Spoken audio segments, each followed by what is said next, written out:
Tú eres digno, digno, digno. Tú eres santo, santo, santo. Digno, digno, digno. Dele una ofrenda de palmas a Jesús. Puede tomar asiento, hermano. Qué buenas noches. Me da mucho gusto saludarle. Quiero decirle que usted es un valiente y valienta. Porque con toda esta lluviecita que espanta, aquí está usted. No le tuvo miedo, ¿verdad? El tema de hoy precisamente se llama A donde no quiero ir. Aleluya, ¿no? Entonces a lo mejor había lluvia y posible muchos digan, no, pues no quiero ir porque está lloviendo, me puedo mojar. Y bueno, pues Dios me daba esta palabra. Hubo dos palabras que Dios me dio el sábado pasado. Una es esta y la otra es la que voy a predicar el domingo. Dos palabras que Dios me daba estando en el evento de evangelismo. Y precisamente tiene que ver con eso, ¿no? A donde no quiero ir, ¿no? Dice la introducción que los discípulos de Jesús fueron dispersados y enviados a las naciones. También dice la introducción que Jonás, al que ven en la imagen ahí, en la boca del pez, no quería ir a Nínive. Y también dice la introducción algo que hace Dios, que tiene que ver con por qué a veces no queremos ir. Que Él como águila revolotea nuestro nido, porque lo que Dios quiere o a donde Dios quiere enviarnos, Dios sabe, y a lo mejor tú y yo no sabemos, pero Dios sabe que a donde no queremos ir, pero que Él nos envía, es donde está seguramente nuestra mejor pesca, donde está nuestra mejor temporada, donde está algo que no nos imaginábamos, que no veíamos y que posiblemente ni siquiera podríamos medir. Así que de eso se trata esta palabra.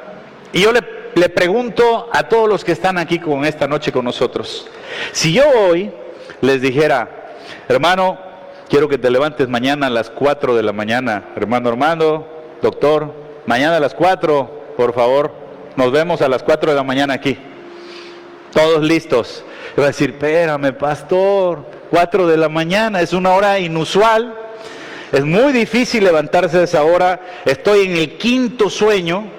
¿Cómo me dices que me levanta a las 4? Además son vacaciones, así que me vengo levantando a las 11 o 12 normalmente. Entonces, ¿cómo cambia la perspectiva cuando tienes un vuelo a las 7 de la mañana? Ahí cambia, porque dices, no, me tengo que parar a las 4 de la mañana, y es más, pongo 2 alarmas. Una la pongo a las 3:50, 3 alarmas, otra a las 4 y otra a las 4:05. ¿Para qué? Para que no se me pase esa hora que tengo que levantarme. Mire, hermano, le pongo este ejemplo porque así es el reino de Dios. Dios tiene planes para nosotros, pero que a veces nos incomoda en el proceso y en el camino de esos planes para poder lograrlos. Pero nosotros solo vemos lo difícil que es pararse a las 4 de la mañana. Pero Dios tiene un boleto de avión para que te subas a las 7 de la mañana y que te vayas de vacaciones a Europa. Es una metáfora. Es decir, Dios tiene algo muy bueno para ti, pero que en el momento del revoloteo, de la incomodidad, pues tú no quieres. Entonces, cuando uno no sabe lo que Dios tiene planeado para nosotros, sentimos que nos pesa, sentimos que es difícil y muchas veces no queremos ir. ¿Está conmigo? De eso se trata esta palabra. Vamos directo a la palabra de Dios en Deuteronomios 32. Mire lo que dice la palabra. Le halló en tierra de desierto y en yermo de horrible soledad. Lo trajo alrededor, lo instruyó, lo guardó como la niña de sus ojos. Y luego dice, como el águila que excita su nidada, revolotea sobre sus pollos, extiende sus alas, los toma, ¿y qué dice? Los lleva sobre sus plumas. Seguimos leyendo y dice, Jehová solo le guió y con él no hubo Dios extraño. Lo hizo subir sobre las alturas de la tierra y comió los frutos del campo e hizo chupase miel de la peña y aceite duro del pedernal. ¿Cómo comenzó este pasaje? Lo halló en tierra seca, en tierra desértica, ¿verdad? En una horrible soledad. ¿De qué nos habla esto, hermanos? Que a veces estamos en esas condiciones. Estamos en momentos difíciles y complicados y ahí llega Dios en ese momento, porque luego dice que nos instruye, nos enseña y nos guarda. Dios viene a nuestro socorro en los momentos más complicados y nos instruye, nos enseña y nos guarda. Luego leímos en este pasaje que dice que cuando ya estás cómodo, dice, ya te guardé, ya te instruí, ya te rescaté de la soledad, ya te rescaté del desierto, de lo seco, de lo difícil, ya te saqué, y entonces entras en una comodidad, en una tranquilidad. Pero dice ahí que entonces Dios hace excitar y revolotear el nido, porque lo que Dios quiere es que vayas a la siguiente etapa. Porque sabe, hermano, no es casualidad.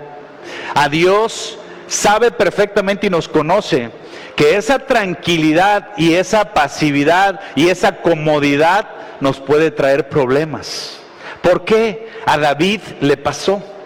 David era un rey que había conquistado muchos reinos y hubo un momento que dice que era tiempo de guerra, dice la palabra. Pero él no fue a la guerra, sino que se quedó en su casa. Y esa comodidad, esa opacidad, esa tranquilidad, finalmente lo llevó a pecar y a caer en grande dolor. Así que Dios, cuando revolotea nuestro nido, cuando excita la nidada, cuando trata de sacarte de esa comodidad, amado hermano y hermana, te está diciendo, no es bueno que te acomodes. Hay un pasaje en la Biblia donde Pedro le dice a Jesús también, Señor, ¿y si hacemos una enramada y nos quedamos aquí tranquilitos? Pero el Señor dijo, no, así no es. Nosotros tenemos que aprender que a veces cuando Dios nos revolotea el nido es por algo. Y ese cambio, ese revoloteo, si tú quieres y si tú aceptas, Dios te va a llevar a una nueva tierra. Dios te va a llevar a ver cosas diferentes. Dios te va a llevar a una nueva etapa. Dios te va a llevar a algo inexplicable, a algo inesperado que no te imaginabas. Por eso la palabra de Dios dice así, hermano, 1 Corintios 2:9, antes bien, como está escrito, cosas que ojo no vio, ni oído oyó, ni han subido al corazón del hombre, son las que Dios ha preparado para los que lo aman. En el ejemplo que te puse, de esa persona que se tenía que levantar a las 4, pero no sabía que Dios tenía un boleto de avión para irse de vacaciones a Europa, es esto, lo que tú no has visto ni has escuchado es lo que Dios tiene preparado.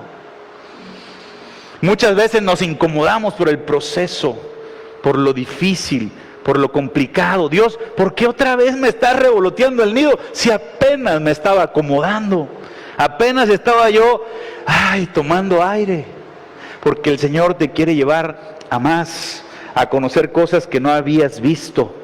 Yo le decía en la introducción que los discípulos fueron esparcidos, fueron perseguidos.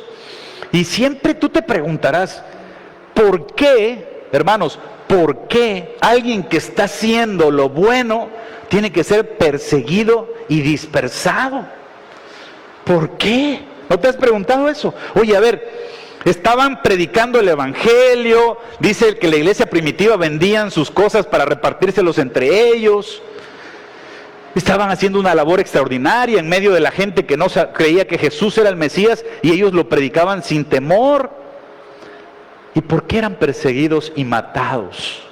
¿Por qué fueron correteados y esparcidos? ¿No te has preguntado eso? ¿Por qué crees? La palabra de Dios lo contesta. Aquí es donde muestra en esta parte de la palabra lo que sucedía, eran perseguidos. Dice que Saulo consentía en su muerte, hablaba de Esteban, y en aquel día hubo una gran persecución contra la iglesia que estaba en Jerusalén. Y todos fueron, ¿qué dice ahí? Esparcidos. por la tierra de Judea y de Samaria. Salvo los apóstoles y hombres piadosos llevaron a enterrar a Esteban e hicieron gran llanto sobre él. Y Saulo asolaba a la iglesia y entrando casa por casa arrasaban hombres y a mujeres y los entregaban en la cárcel. Oye, hermano, si estaban haciendo lo correcto, ¿por qué? ¿Es Dios injusto acaso? ¿Dios no los cuidaba acaso? ¿Dios no estaba con ellos acaso? ¿Qué sucedía? ¿Por qué pasó eso? Y es que, mira, hermano, la idea de Dios es más grande que nuestra propia idea. Sus pensamientos son más altos que nuestros pensamientos. Este era el plan de Dios. Era ser no solo conocido en Jerusalén, dice, pero los que fueron esparcidos iban por todas partes anunciando el evangelio. Ya empieza a haber una respuesta. ¿Por qué fueron esparcidos? ¿Por qué fueron perseguidos? Porque lo que quería Dios es que el evangelio se esparciera, que muchas más personas conocieran de la libertad. Y eso me recuerda, hermano, porque en esta iglesia tenemos 3 células. Y muchas veces cuando usted va a la célula, que es un estudio bíblico semanal, las células son de gran bendición, de gran bendición. Son como una iglesia pequeña, llevan un proceso muy similar. Hay alabanza, hay palabra, hay ministración, pero hay algo más bonito. Hay una plática al final con los hermanos y hay un convivio. Y eso lo hace hermoso, lo hace bello, hace nexos de amistades muy bellos, muy fuertes. Pero Dios me hacía recordar que finalmente así estaba la iglesia primitiva, a la que esparcieron y a la que persiguieron. Entonces, hoy Dios nos hace reflexionar, sin lugar a dudas, que aunque es muy bello, las células tienen también que ser dispersadas, tienen que ser expandidas. No puede quedarse solo en una reunión social. Tenemos que recordar cuál es el objetivo. Es este que está aquí, anunciar el evangelio en todas partes. Entonces muchas veces nosotros decimos, pero ¿por qué se dividen las células? Si estábamos tan bien. Porque es necesario que esto suceda, amado hermano. Y es que en la incomodidad se ve la verdadera labor de la iglesia. Por eso nosotros vamos de gloria en gloria, de gloria en gloria. Vamos a ver qué dice la palabra, hermano, en 1 de Pedro 5, del 6 al 10. Este pasaje, hermano, antes de que te lo lea y lo leamos juntos, es muy importante que le pongas atención porque ahorita lo vamos a escudriñar. Vamos a sacar la enseñanza que Dios nos quiere dar de este pasaje bíblico de 1 de Pedro 5, del 6 al 10. Si usted lo tiene en su Biblia, tómelo en cuenta porque vamos a regresar un poquito al principio para ir analizándolo. Dice la palabra, humillados pues bajo la poderosa mano de Dios, para que Él os exalte, ¿cuándo? Cuando fuera tiempo, echando toda nuestra ansiedad sobre Él, porque Él tiene cuidado de nosotros. Ponga atención porque son afirmaciones de Dios. Dice, sed sobrios y velad, porque nuestro adversario el diablo, como león rugiente, anda alrededor buscando a quien devorar, al cual debemos resistir firmes en la fe, sabiendo que los mismos padecimientos se van cumpliendo en nuestros hermanos en todo el mundo. Mas el Dios de toda gracia, que nos llamó a su gloria eterna en Jesucristo, después de que hayas padecido, hermano y hermana, un poco de tiempo, Él mismo nos va a perfeccionar, nos va a afirmar, nos va a establecer y nos va a fortalecer. Es un proceso. De este pasaje, ¿qué aprendemos? ¿Qué debemos de hacer en esos procesos de cambio? En esos procesos donde Dios revolotea el nido. Ahorita leímos y lo primero que nos pide es que nos humillemos cuando fuera el tiempo, Él nos va a mover. Quiere decir que los procesos de revoloteo y de cambio tienen un tiempo de caducidad. Yo te lo digo, hermano, porque tienes que saber que todo tiene un tiempo de caducidad. No siempre vamos a estar tirados, no siempre vamos a estar mal, sino Dios dice, en mi tiempo te sacaré, te moveré de ahí.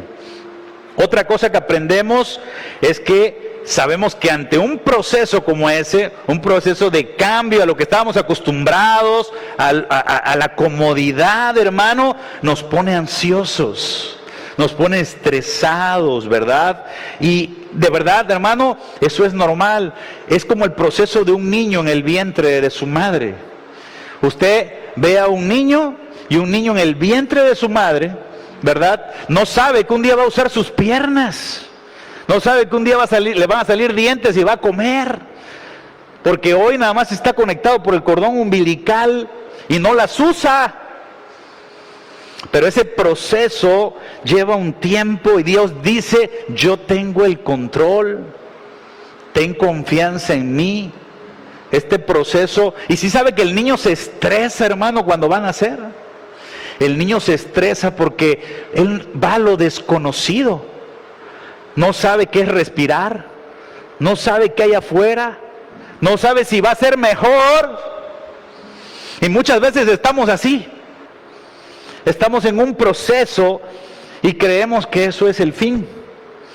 Pero Dios dice, tranquilo, yo tengo el control. Lo que viene es mejor. Porque lo que viene para el niño es mejor. Ve a su mamá, la abraza, corre, come, usa todas las partes de su cuerpo. Es una bendición. Y eso pasa con tu vida y con mi vida. Con los procesos donde Dios nos revolotea. Son procesos como el del nacimiento. Es una nueva etapa, algo nuevo que no te explicas. Yo te decía, lo que ojo no vio, porque el niño puede haber dicho, lo que mi ojo no ha visto, lo que mi oído no ha ido, ni ha subido en mi corazón, es lo que Dios tiene preparado para mí. Ese boleto de pasaje a las vacaciones en Europa, que yo no sabía, pero Dios me está pidiendo que me levante a las 4, y al niño le está diciendo, pues ¿sabes qué? Por el peso de tu cabeza ya te vas a voltear. Y ahora te vas a encaminar a la salida y y te van a expulsar. Y te van a expulsar. Y te van a expulsar. ¿Y yo por qué? Si estoy bien. Aquí adentro estoy perfecto. ¿Qué está sucediendo? ¿Qué pasa con eso? Pero lo que viene es mejor. ¿Están conmigo, hermanos? Amén. Y luego de ese proceso, ¿verdad? En esto que leímos, en este pasaje que yo les digo que se lo guarden, hermanos, porque es un proceso donde este pasaje nos marca un proceso de esos movimientos que sufrimos en la vida o que padecemos en la vida. En ese proceso, hermano, Dios nos dice, ten cuidado, vela, ten cuidado porque anda el enemigo como un león rugiente en las calles buscando a quien devorar. Y yo le voy a poner un ejemplo de cómo funciona eso. Si estás en un proceso económico de falta de economía, se te pasa enfrente gente que hasta cuenta los billetes delante de ti. Si estás en un proceso de problemas con tu matrimonio, de momento ves a una pareja que está a los grandes besos. Y tú dices, ¿y yo qué? Señor, soy tu hijo, ¿por qué me pasa esto? Y dice el Señor, velad. Ten cuidado porque ahí es donde alguien te busca para decir como a Job, blasfema de Dios. Blasfema de Dios. Y este Dios que tengo no funciona. ¿Está conmigo, iglesia? Eso le pasó al primo de un amigo. Pero Dios nos dice, firmes, hermanos, firmes. Resistan, dice la palabra de Dios, ¿verdad? Que nos sujetemos a Dios, que resistamos el proceso, y es al diablo, y él huirá de nosotros. Ese es el fin del proceso. Y entonces termina este pasaje que usted ahí todavía tiene ese pedacito final, termina Dios diciendo, mas Dios de toda gracia, después de haber padecido un poco, que Dios te perfeccione, te afirme y te fortalezca y establezca. Es decir, otra vez va a venir la tranquilidad, pero ya en una nueva etapa. El niño después se desestresa y ya viene otra nueva etapa. Se la pasan a su mamá, siente el calor y el corazón de su mamá. Y entonces dice, ay, viéndolo bien está padre acá. Es una nueva etapa y viene su calma porque está resguardado por la mamá.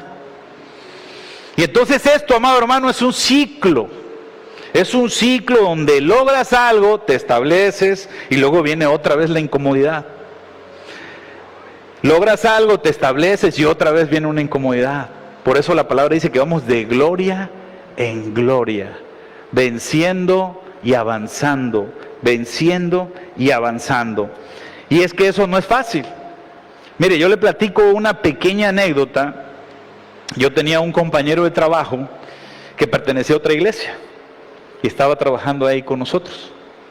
Entonces yo me daba cuenta que este hermano, habiendo 20 personas en la oficina, él agarraba y iba, evangelizaba a los 2 chavos que teníamos de la alabanza aquí. Oye, mira, te quiero hablar de Jesús porque Jesús es maravilloso. O sea, me di cuenta y le digo, oye, hermano, ven. Hermano, aquí hay 20. Ellos ya van a una iglesia. ¿Por qué no le hablas a aquellos que son tremendos, que son terribles? ¿Por qué no te ganas aquellas almas? Y yo creo que lo hacía porque era más difícil. Porque es más complicado hablarle de alguien que toma, que es infiel, que es mal hablado. Es complicado, sí, es difícil. Luego queremos lo fácil. Dios por eso nos enseña, nos revolotea el nido, nos excita la nidada, porque lo fácil es fácil. No se olvide que esta prédica me la dio Dios el sábado del evangelismo. No se olvide de eso porque finalmente es algo que tiene que ver con lo que hicimos el sábado. Entonces, uno de los mejores ejemplos, amados hermanos, de cómo es que Dios nos tiene preparado cosas más grandes de las que se imaginamos, a donde no queremos ir, como se llama la prédica, es el libro de Jonás. Ya en su casa lo lee completo, son 4 capítulos, chiquito libro, muy bueno, nos enseña grandes cosas. Pero bueno, yo le traigo aquí un extracto que tiene que ver a donde no quiero ir. Y él es el mejor ejemplo, sin lugar a dudas. Fíjese cómo dice la palabra de Dios aquí en Jonás 1, del 1 al 3. Dice, vino palabra de Jehová a Jonás, hijo de Amitai, diciendo, ¿qué le dice, hermanos, a Jonás? Levántate y ve a Nínive. No, subraya en su mente, levántate. Levántate, Jonás, y ve a Nínive, aquella gran ciudad, y pregona contra ella porque ha subido su maldad delante de mí. Y Jonás se levantó, pero para huir de la presencia de Jehová a Tarsis, y descendió a Jope y halló una nave que partía para Tarsis. Y pagando su pasaje, entró en ella para irse con ellos a Tarsis, lejos de la presencia de Jehová. Lo primero que quiero que notes es que Jonás era un profeta de Dios. Dios le hablaba a Jonás para que le hablara al pueblo. Lo primero era que era un profeta de Dios. Y lo segundo, que no necesitamos ser teólogos para entender que Jonás estaba cómodo en el nido, que estaba cómodo con su trabajo, que estaba cómodo con su ministerio, que estaba cómodo con ir a la iglesia. Estaba cómodo, porque lo primero que le dice a Jehová, le dice, ya levántate. ¿Por qué crees que le dijo levántate? Dios no se equivoca, cada palabra que está en la Biblia tiene una razón de ser. Le dijo, levántate y vete a Nínive. Nótese que Jonás no quiso hacerlo. Sin lugar a dudas, Jonás lo que hizo fue mejor irse para otro lado. Él se rehusó al llamado de Dios, a donde él no quería ir, al plan de Dios se rehusó. Luego usted sabe que se subió a ese barco y Dios mandó una gran tempestad de ese barco, ¿verdad? ¿Y qué cree que pasó en el barco, hermano? Dice la Biblia que Jonás dormía. Y sus propios compañeros de viaje, ¿sabe cómo le decían? Levántate, dormilón, y clama a Dios. O sea, ahí hay un mensaje subliminal. Quiere decir que Jonás era una persona que estaba acostumbrado al yo me la llevo tranquila. me llevo relajo, pero Dios lo vio y dijo, te voy a revolotear el nido, te voy a mover tantito para que te actives, porque sabe que eso es malo para nosotros. No es que a Dios le encante estarnos molestando. Dios sabe que esa pasividad, eso no hacer nada, nos puede generar un grave problema como a David. Y sabe, lo peor de todo es que Jonás prefería morir, hermano, en vez de cumplir el propósito de Dios. Les dijo a los de la nave, oye, el problema soy yo, aviéntame al mar. Aviéntenme al mar. Se quería morir. Y lo aventaron al mar. Sí, lo aventaron al mar. Pero Dios, su plan de Dios es más grande. Y entonces ahí tenía un gran pez para que lo tragara y lo tuviera 3 días y 3 noches dentro del estómago del pez. Pero ¿a dónde lo quería llevar Dios? ¿Cuál era el plan de Dios? ¿Por qué Dios insistía tanto en ese plan? Quiero que pongas mucha atención. ¿Por qué? Él no quería y Dios insistía. Él no quería y Dios insistía. Él no quería y Dios lo incomodaba. ¿Por qué?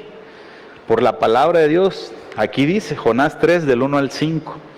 Vino la palabra de Jehová por segunda vez, diciendo, otra vez, levántate y ve a Nínive, aquella gran ciudad, y proclama en ella el mensaje que yo te diré. Y se levantó Jonás, y ahora sí fue a Nínive, conforme a la palabra de Jehová, y era Nínive, ciudad grande en extremo de 3 días de camino.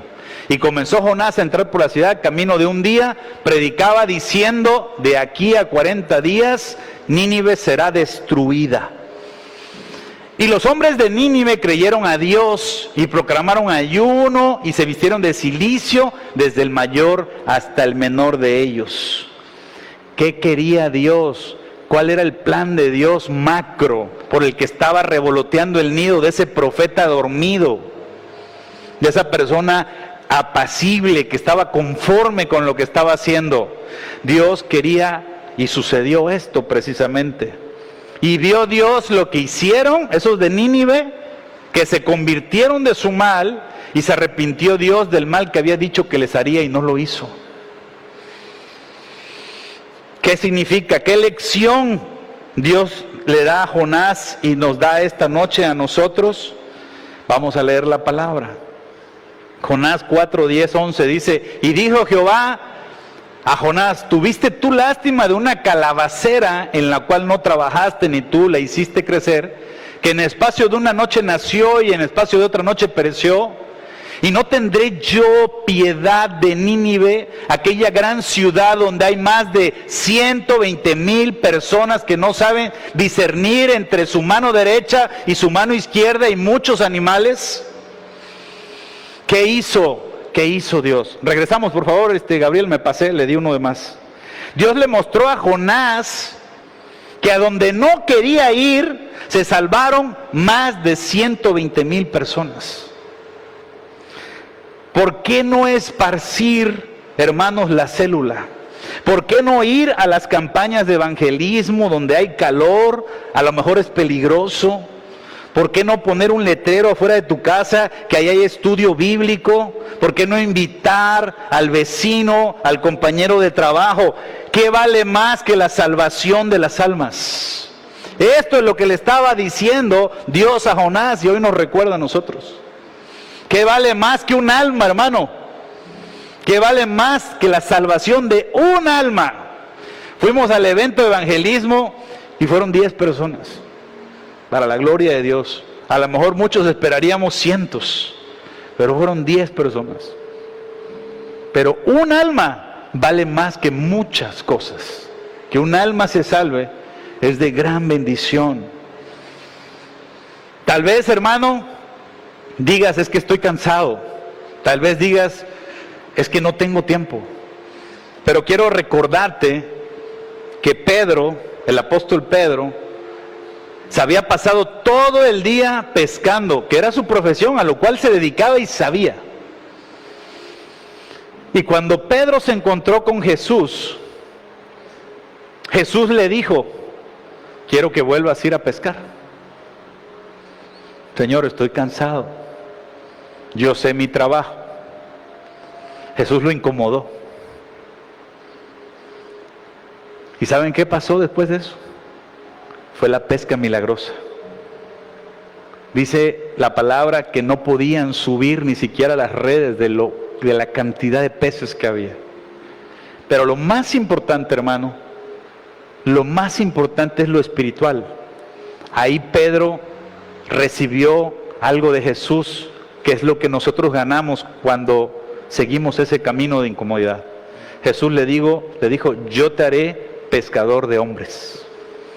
El verdadero propósito de Pedro en esta vida. El verdadero propósito de Pedro en esta vida. Pero ¿cómo conseguimos esto? ¿Dónde lo vemos? Solamente cuando, a pesar de la incomodidad, a pesar del cansancio, a pesar de que no queremos ir, vamos. Y ahí encuentras algo, hermano o hermana, que posiblemente ojo no vio, ni oído oyó, ni ha subido a corazón de hombre. ¿Sabe una cosa, hermano? Nuestro Señor Jesucristo no quería ir a la cruz. Hubo un momento donde Él tuvo temor, dice la palabra de Dios. Sudaba sangre de tanto estrés del que estaba pasando. Y ahí fue la famosa frase que dijo: Señor, si es posible, no pase de mí esta copa, pero que se haga tu voluntad. Él finalmente no quería ir, pero Dios sabía que derivado de su muerte iba a traer mucho fruto, iba a ser el evento más grande de toda la humanidad, lo más bello y hermoso que nos ha pasado a cada uno de nosotros. Que Él muriendo pagara por nuestros pecados y diera mucho fruto. Por eso la palabra de Dios en Juan 12, 23, 26 dice: Jesús le respondió diciendo: ha llegado la hora para que el Hijo del Hombre sea glorificado. De cierto os digo que si el grano de trigo no cae a la tierra y muere, queda solo. Pero si muere, hermano, lleva mucho fruto. Si muere, lleva mucho fruto, dice la palabra. Subraye, lleva mucho fruto. El que ama su vida la perderá, y el que aborrece su vida en este mundo, para vida eterna la guardará. Si alguno me sirve, sígame, y donde yo estuviera, allí estará mi servidor. Si alguno me sirviere, mi Padre le honrará. Esa es la incomodidad. Jesús tuvo esa incomodidad, pero dio mucho fruto. Él fue ese trigo que murió, que cayó, pero dio mucho fruto. Hoy es el camino, la verdad y la vida, y nadie llega al Padre si no es por Él. Es el camino a la salvación. Termino con esto, amada iglesia, amados hermanos. La palabra dice que somos hijos de Dios y que debemos andar por fe y no por vista. Y esto es seguir el plan de Dios, aunque a nuestra vista no sea cómodo, a nuestra vista no sea lógico, o a nuestra vista no sea agradable. Porque sus caminos son más altos que nuestros caminos, y sus pensamientos son más altos que nuestros pensamientos. Y porque Él tiene un boleto que ni siquiera sabemos cuál es. Porque Él tiene un boleto que no sabemos cuál es. Una de las cosas que más se opone a los planes de Dios, amado hermano, y por eso es esta prédica, es la comodidad y nuestra propia humanidad. Y termino con esta palabra del apóstol Pablo, que es muy profunda, un pequeño versículo, pero es muy profunda. Usted lo está leyendo conmigo, ¿verdad? Dice: y si lo que no quiero, esto hago, apruebo que la ley es buena. A donde no quiero ir, ahí es. Ese es el mensaje de Dios para nosotros. Así que si estás pasando un proceso, si estás pasando un momento complicado, si a lo mejor no quieres ir, si a lo mejor te cuesta trabajo levantarte, si hay incomodidad, calor, sueño, si hay algo que de verdad sientes que es difícil, hermano, hermana, ahí es. Ahí es. Ese es el lugar donde Dios te quiere. Él tiene un boleto para ti. Yo no sé cuál es, pero tiene un boleto para ti. Si te levantas a las 4 de la mañana. Dale una ofrenda de palmas al Rey. Póngase de pie, hermano. Esta es la palabra que Dios me daba ese sábado que fuimos a evangelizar Mandinga. Y voy a orar por ti y luego alabamos a Dios. Pero cuando yo decía, Señor, quiero orar para que tú nos des la fortaleza, nos des la entereza, nos establezcas, nos afirmes en los procesos que estamos pasando y soportemos ese proceso de nacimiento a la nueva etapa, porque necesitamos esa fortaleza y la fe, hermanos. Un bebé no sabe lo que viene, pero es mejor. El que se levanta a las 4 de la mañana, si Dios se lo pide, no sabe que era para darle un boleto de avión a un viaje placentero. Y así hay muchas cosas en la vida, hermanos, que nos cuestan trabajo a veces entender o digerir o entender, pero por eso la palabra dice, lo que ojo no vio ni oído oyó, es lo que Dios tiene preparado para nosotros. Así que quiero orar. Padre, yo te pido en el nombre de Jesús que quites todo miedo, Señor, toda incredulidad, Padre, en nuestras vidas, Señor. Padre, si alguien está pasando un proceso complicado y difícil en su vida, Padre, fortalécelo, afírmalo, establécelo, Señor. Te lo ruego en el nombre de Jesús, Padre.